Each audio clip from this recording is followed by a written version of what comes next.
बिहार के मजदूरों को खुश होने की जरूरत नहीं। अगर वो बिहार के बाहर फंसे हुए हैं तो आपके लिए कोई व्यवस्था नहीं है अभी बिहार सरकार के पास। बिहार के बाहर जो भी बिहारी मजदूर फंसे हुए हैं या दूसरे राज्य के जो भी लोग अन्य राज्यों में फंसे हुए हैं लॉकडाउन में, वो अब अपने अपने राज्यों में जाएंगे। केंद्र सरकार के गृह मंत्रालय द्वारा इस तरह की अनुमति प्रदान की गई है, लेकिन इसमें होगा कि दोनों राज्यों की सहमति होनी चाहिए। जिस राज्य से आएंगे, जिस राज्य को जाएंगे, दोनों राज्यों के सरकारों की सहमति के बाद ही ये सब कुछ होगा। पूरा कैसे प्रक्रिया है जानेंगे चंद्रभानु यादव जी से। क्या प्रक्रिया है, कैसे लोग जो बाहर फंसे हुए आएंगे अपने अपने राज्यों में? केंद्र सरकार का जो विपत्र जारी हुआ है उसके अनुसार जो है, दो राज्यों के लोग जो एक राज्य से दूसरे राज्य में जाएंगे तो दोनों राज्यों में नोडल ऑफिसर का जो है गठन होगा और ये दोनों आपस में कम्युनिकेट करेंगे। फिर ये जो आवागमन होगा वो बस के माध्यम से होगा और बस में चढ़ने से पहले उन व्यक्तियों का जो है पहले स्क्रीनिंग होगा कि उनमें कोरोना के लक्षण है कि नहीं है। जिनमें कोरोना के कोई लक्षण नहीं होंगे उन्हें ही अनुमति होगी अपने गृह राज्य वापस जाने के लिए। और अपने गृह राज्य में जब वो वापस चले जाएंगे तो अपने डिस्ट्रिक्ट में फिर से एक बार उनका जो है जो हेल्थ ऑफिसर हैं उनका चेकअप करेंगे और उनमें जो है कोरोना का कोई लक्षण नहीं होगा तो उनको अपने घर में ही क्वारंटाइन रहने की सलाह दी जाएगी। यानी आप घर में ही रहिए लेकिन अपने लोगों से थोड़ा दूर रहिए 14 दिनों तक।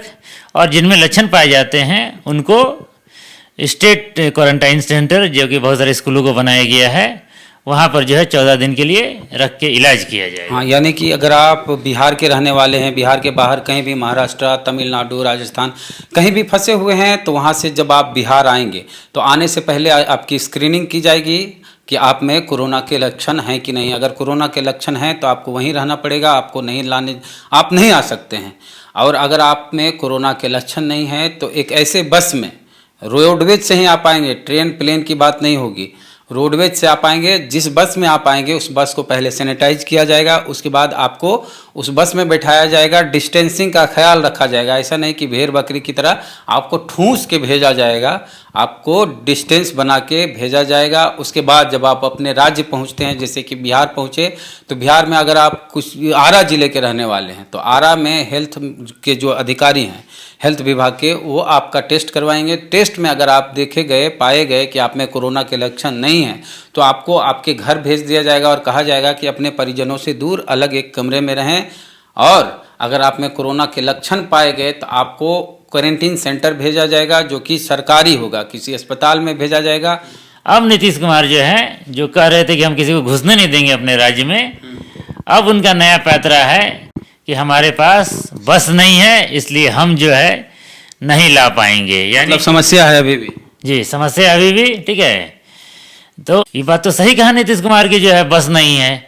15 साल के एकदम अभूतपूर्व विकास में, जिसमें जापान हैरान हो रहा था, अमेरिका परेशान हो रहा था, जो बिहार स्टेट राज्य ट्रांसपोर्ट था जिसमें बहुत सारी बसें थी, उस पूरे बस के जो निगम को, बस के कंपनी को जो है बिहार सरकार 15 साल में खा के चपाचट कर गई है। अब एक भी बस उसके पास नहीं है।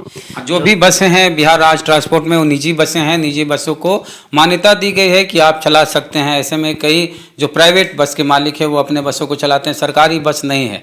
तो ऐसे में हाथ खड़ा कर दिए हैं नीतीश कुमार, कह दिए कि हमारे पास संसाधन नहीं है। तो ज़्यादा बिहार के मजदूरों को खुश होने की ज़रूरत नहीं। अगर वो बिहार के बाहर फंसे हुए हैं तो आपके लिए कोई व्यवस्था नहीं है अभी बिहार सरकार के पास।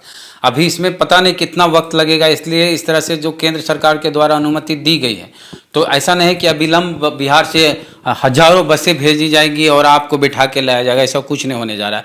भ्रम में मत रहिए, क्योंकि नीतीश कुमार ने 15 साल में इतना विकास कर दिया है, इतना विकास कर दिया है कि करोड़ की संख्या में, लाखों की संख्या में, 1 करोड़ बिहारी मजदूर, बिहार के लोग बिहार के बाहर रोजी रोटी के लिए गए हैं और वहाँ फंस गए हैं। जो नीतीश कुमार का आंकड़ा जो है 25 लाख लोगों को हमने मदद की। 25 लाख तो लोग गिनती करें, उनके बच्चे होंगे, उनकी पत्नी होगी, तो ऐसे में 25 लाख से कई गुना ज़्यादा लोग बिहार के बाहर फंसे हुए हैं। उनको लाना बड़ा मुश्किल काम। एक बस में भी अगर किसी को लाते हैं तो 30 लोग से ज़्यादा नहीं ला पाएंगे। 30 लोग एक बस में लाएंगे, 300 लोगों के लिए 10 बस चाहिए और 3000 लोगों के लिए 100 बसें चाहिए। 30,000 लोगों के लिए 1000 बस चाहिए। 3 लाख लोगों के लिए 10,000 बस चाहिए। 30 लाख लोगों के लिए 1 लाख बस चाहिए।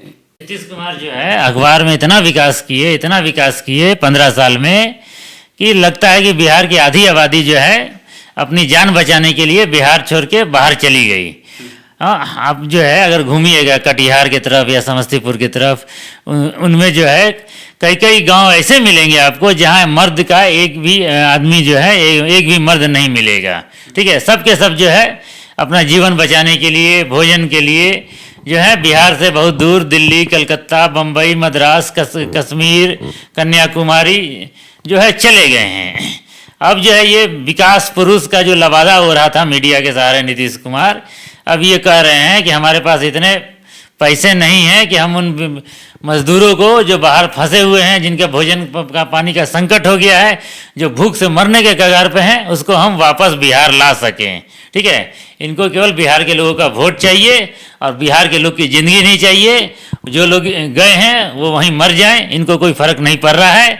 इनका जो है अपना खजाना जो है भरा हुआ रहेगा और तमाम जो है अनुपयोगी कार्य जो हैं वो ये करते रहेंगे। तो इस तरह से अनुमति तो दी गई है केंद्र सरकार के द्वारा, लेकिन बिहार के लोग ज़्यादा उत्साहित ना हो क्योंकि बिहार के पास संसाधन नहीं है। तो आपको और इंतज़ार करना पड़ सकता है अभी, ताकि संसाधन मुहैया कराएंगे नीतीश कुमार, तो उसमें वक्त लगेगा। कहीं बाहर से बसें मंगवाई जाएगी। बिहार के पास कितनी बसें हैं? अरे 1-2 बस नहीं, हज़ारों बस चाहिए बिहारियों को लाने के लिए।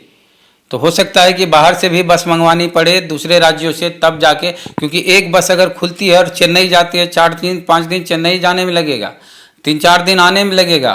तो और बीच में कोई गाड़ी खराब वराब ना हो, अगर हो गई तो और झमेला है। तो इस तरह से बहुत मुश्किल होने वाला है। जब आना सिर्फ ये नहीं कि अनुमति मिल जाने के बाद सब कुछ वेल हो गया, बहुत दिक्कतें आनी है अभी बिहार के साथ, बिहार के लोगों के साथ।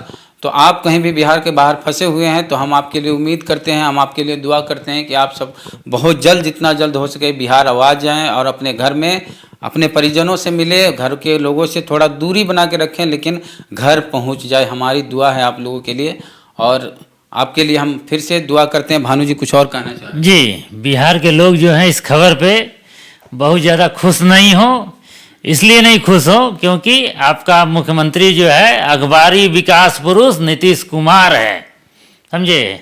तो नीतीश कुमार के रहते आपको खुश होने का कोई अधिकार नहीं है। हो सकता है आपको बुरा भी लगे क्योंकि दूसरे राज्यों के जो लोग होंगे वो अपने अपने राज्यों को जाएंगे और उनकी सरकारें जो हैं उनके लिए बसें भेजेंगी, लेकिन आपके लिए नीतीश कुमार बस नहीं भेज पाएंगे क्योंकि सुशील मोदी का इस तरह का बयान आया है कि हमारे पास इतनी बसें नहीं हैं कि हम लोगों को ला सकें। तो आप जहां हैं वहीं रहेंगे, हो सकता है आगे भी। और लॉकडाउन जो है 3 तारीख से आगे भी बढ़ेगा। जो परिस्थिति है बिहार में, कोरोना के मरीजों का जो उनकी संख्या है वो लगातार बढ़ती जा रही, इस तरह से लॉकडाउन बढ़ाना ही पड़ेगा। ये सरकार की मजबूरी है। चंद्रभानु जी, हाँ, तो इसलिए मैं विनती करता हूं कि इस बुरी स्थिति में भी आप नीतीश कुमार को गाली देते हुआ वीडियो जो है वायरल मत कीजिएगा, ठीक है ना।